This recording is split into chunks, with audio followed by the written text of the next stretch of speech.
Just when you thought the English language couldn't get tortured enough, the LA Sparks have now introduced the phrase contract divorce. Meanwhile, Dustin Brown will be added to an alarming number of statues outside Crypto.com arena, and Chris Klein takes responsibility for the LA Galaxy. And you know it's going to be a bad day when I'm already using finger quotes 3 times within the first 30 seconds. Good morning, I'm James. This is your daily dose of sports and snark for the greatest sports city in the world, Los Angeles. This is faithful Angelenos. It is July 27, 2022. I'm completely disoriented. I'm somewhere in the Midwest. I'm tired of traveling the country. But what the hell, let's talk LA sports. If you like the content we've been putting out, clickety-clack the like button. Clickety-clack the subscribe button. There's a notification bell. Hit that. After I'll let you know when we drop a new clip. Sharing is caring. Let people know we exist. And by all means comment, for I am not perfect. I don't mind at all chatting sports with you guys. Now let's go to the scoreboard before we take a look at the notes from around LA sports. The Dodgers, well, they dropped 2 games in a row. Washington 8, Dodgers 3. The bullpen gave it up again. I'm not worried about it. The Dodgers have a 10.5 game lead in the NL West. Okay, let it go. Meanwhile, today at noon, the Dodgers will play the Nationals one more time. Andrew Heaney takes the mound for LA. He's 1-0. Patrick Corbin is 4-13. And the Sparks will play in Phoenix tonight at 7 p.m. LA controls its own playoff destiny in the WNBA with 9 games to go, and I don't care. And I'm going to tell you why I don't care. See, it's not because it's women's athletics. There is compelling women's athletics out there. The women's national soccer team for the United States, they play compelling soccer. Women's tennis is far more competitive than the men. But in a well-adjusted world, a team would say, hey, we had to cut so-and-so, it just wasn't working out. But the WNBA is not a well-adjusted league.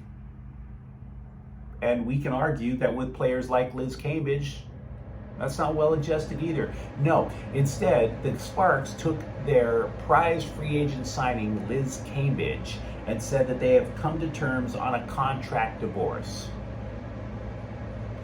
What the hell is a contract divorce? And was it done by irreconcilable differences? Or infidelity? Could somebody... No, I don't want to know. Look, let me give you a backdrop on Liz Cambage, okay? About a year ago, she was playing in Las Vegas. Vegas was a threat to win the title, but she just didn't like what her coach was making, and so she bitched and complained about her coach until the coach decided to split. Then she becomes a free agent, and oh, by the way, she trains for the Olympics. She goes, they have an exhibition before the Olympics, and she may or may not have directed a racial slur at an opposing player. Then she signs with the Sparks, right? All of a sudden, now it's her second coach that she doesn't get along with, and all of a sudden, a couple of weeks into the season, Derek Fisher, Lakers legend, gets run out of town on a rail. 2 coaches gone in less than a year. So they hire Liz Cambage's friend to be the coach. And she doesn't like him either. So now there's a contract divorce, whatever the hell that means. Oh, that's stable. Jesus, Mary and Joseph. 2 coaches thrown out, can't get along with the 3rd coach, alleged racial slur, and now there's a contract divorce. Just when the team needs her most, I might add. They're not guaranteed to go into the playoffs. They're up in the they're up in the playoffs by what, a game in the standings? And now they have to reinvent their entire offense on the fly. Cambage was a center. They would dish the ball into the low post, and Cambage would either pass out or shoot. Now, without a center, they're probably going to have to play a lot more perimeter passing to try to hope to find an open shot. So I don't want to hear this flowery crap about contract divorces. Say it is what it is. It didn't work out. We had to get rid of her. You don't have to, I don't even want to know the inside dope on this story, but just don't try to make this all flowery by saying, oh, it just didn't work out. No, she was a cancer in the locker room. You got rid of her. Be honest. The opposite of the cancer in the locker room, by the way, would be LA Kings center Dustin Brown. See what I did there? Yeah. Dustin Brown, the Kings are going to retire his number and erect a statue of him outside Crypto.com Arena on February 11th. And it's the 7th number that the Kings have retired. I'm a big fan of Dustin Brown. There's no way. Look, I never thought the Kings would win the Stanley Cup until Dustin Brown and Kopitar and Quick came around. So I like Brown. But does Crypto.com Arena already have too many statues? What do you have to do to not get a statue at Crypto.com Arena? They already have 10. They haven't even dropped Kobe's on there yet, and now we're going to get one for Dustin Brown? What about Anže Kopitar? What about Jonathan Quick? How many statues is there going to be, right? Everybody in LA has a statue except Donald Sterling out in front of Crypto.com Arena. What do you have to do to not get a statue? How low is the bar to get a statue? Hey, this is Rob Palinka. Hey, one talk trade. Could you take Russell Westbrook? I'm really not feeling it. What's the asking price? Or what do I get in return for taking Russell Westbrook? Would you like a statue in front of Crypto.com Arena? Meanwhile, in a side note for the Kings, Drew Doughty is no longer the worst contract in the NHL as ranked by The Athletic. He's not even in the top 10. So, progress. The LA Times has reported that a plane was supposed to circle Dignity Health Sports Park with one of those long banners in the back, and the banner would have asked for the ouster of Galaxy president Chris Klein. It didn't happen. The plane was grounded prior to the match. And it pretty much took an airplane with a banner in order to get Chris Klein to finally face the media.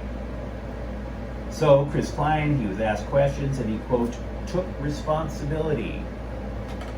And then didn't explain what taking responsibility actually meant. So let's go through the list just to give you an idea of just how much of a failure Klein has been with the premier franchise in MLS. The Galaxy are the only team in the league that has won 4 cups. That was before Chris Klein. Chris Klein comes in. They have had 5 coaches, 3 general managers, and exactly 1 playoff win in his entire time running the LA Galaxy, who, by the way, have the 2nd highest payroll in MLS. So just saying that you, quote, take responsibility, Mr. Klein, that's empty talk. Mr. Klein, yes, you take responsibility. What does that mean? Oh no, my Uber's here. Gotta go, guys. So no, you're just gonna have to do more than just say you take responsibility. There has to be something behind it. And if that means a golden parachute so you can float away into retirement, not a bad idea. Also in MLS, there were rumors swirling about a guy named Luis Suarez. Now, for those of you who don't follow international soccer, he's an international scoring machine, basically. And so the rumors were, oh, he's coming to MLS, oh, he's coming to LAFC, oh, he's coming to the Galaxy. Last I heard, he was going to his native Uruguay to play. Suarez is known for 2 things: scoring and biting his opponents. So no, I didn't want Luis Suarez. I realize the big international name makes a big deal with MLS. Cannibalism is where I draw the line, okay? There's got to be other solution out there for the Galaxy than somebody who likes to eat his opponents. For the Dodgers, Justin Turner is scheduled to start at third base today, coming back from a mild abdominal injury. Relief pitcher Blake Trinan will not face hitters for a couple of more weeks. I wouldn't read a whole lot into that. Dave Roberts was very specific. He said the reason he's not is because we have such a massive lead in the NL West, we don't have to rush things. It makes total sense to me. I want to apologize up front to the new UCLA football recruit who is coming in.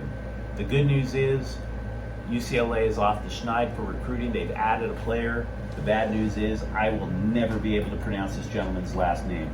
Defensive lineman AJ Fuamaonu. Man, I apologize, dude. No disrespect. He's committed. He's from Liberty High School in Nevada. He is the sixth commitment for the Bruins in the class of 2023. He's a 6'3", 280-pound defensive lineman. Also the first recruit from out of state for the Bruins. So they are at least making moves now. With Jalen Ramsey of the Rams on the sidelines with a clipboard, it's time for other defensive backs to impress. Beat writers for the Rams are taking note of Darian Kendrick, a 6th-round pick from Georgia. Now understand, we all understand, it's early, it's like 2 or 3 days in training camp, but every little bit helps when you're a 6th-round pick trying to make a name for yourself. So he's gotten off to a good start. And the first public workout for the Rams is going to be on Friday, in case you want to go take a peek. Third-year linebacker Kenneth Murray of the Chargers. He is on the physically unable to perform list. Training camp for the Chargers starts today. If you're wondering what's his deal, he had ankle surgery in the off-season, and obviously they want to make sure he's 100% before he goes.